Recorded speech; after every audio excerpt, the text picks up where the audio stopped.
Hello, everyone.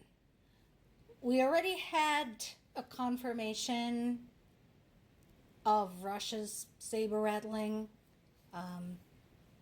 in conjunction with the US military bases in Europe, specifically in Germany. So that's nothing new. Zelensky has visited Kharkiv in the past. When I see more news about this particular visit, I'll share it. Something to consider. When was the last time Putin visited anything? He keeps sending thousands upon thousands upon thousands of people, both Russian nationals and foreigners, on that later, to the Ukrainian front, and he's not too anxious to show up there himself. How about a little vacation in Crimea, eh? There is more news about the battle on the Pokrovsk front. That area is where we have some family members actually fighting. And this is also something I asked my father about since he has some military experience. So, while it is true that it is very disheartening about seeing any kind of success from Russia, and it is incredibly frustrating when you know that NATO has the capacity to basically sweep them out there like with a broom. The general back and forth during the time of war, especially in the border regions, is typical. So we've had some losses in the east. That is known and that is documented. But Ukrainians have had some successes in the south, specifically in my native Zaporizhia region. So remember, the line is long. The front line is extremely long. Pull up the map. I know I sound like a broken record. Go look at the map and find the close-ups of the situation right now. And remember, this situation changes pretty much daily. So this is what we know right now. We're going to know something else tomorrow.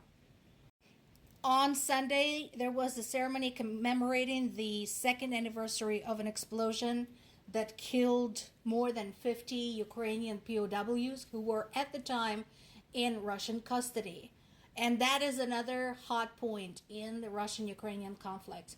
It is now very well documented. You can find this information in multiple sources, including Ukrainian and Russian language sources, so that there is a huge disparity in how the two sides treat POWs.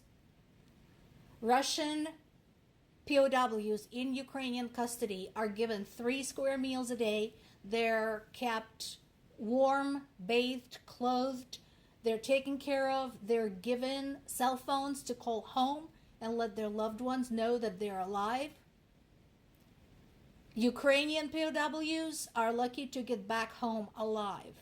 Now, somebody has been asking me about this, and I am looking for information. So, some time ago, there was a story that alleges that POWs who died in Russian custody, Ukrainian POWs who died in Russian custody, were returned to their families missing some organs. So the implication was that not only do the Russians kill Ukrainian POWs and torture them, which is in violation of the Geneva Convention, but they harvest them for organs. Now, the story circulated rather widely in social networks, and it did appear rather briefly on Ukrainian media and in some English language sources. However, and that's another thing I checked with my parents because I asked them about this very thing, there is no firm confirmation of this anywhere. So there's no specific numbers, no names, no information, how many people we're talking about, when this happened, etc., etc. So I will keep an eye on this story because this is tremendously important. I agree with you that, we already knew Russians are treating Ukrainian POWs like shit, but this is like the new horrific low. So I will continue checking on the story, and as soon as I know more, I will post more, I promise. Speaking of returning somebody's remains to their loved ones, there is also this problem. And I want to point out to people of India, you realize that your leader just recently has been to Russia and accepted some kind of preposterous bit of bling from Putin. Do you remember that? How could he do that? How could he do that? How could he go there and pretend to be friends with this asshole who basically duped your people, your men,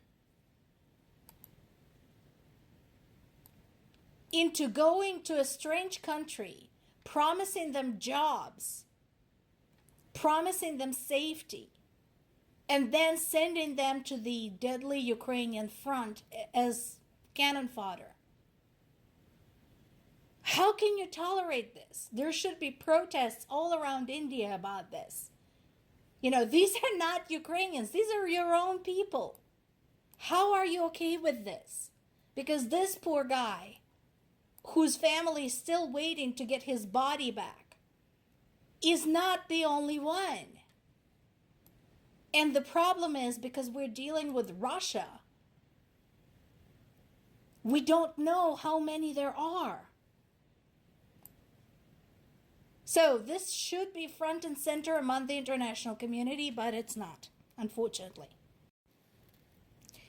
As is this. So there were already questions asked, and there were already protests and statements of concern about allowing Russian and Belarusian athletes to participate in the Olympic Games, considering the invasion of Ukraine, and the IOC wimped out and let them.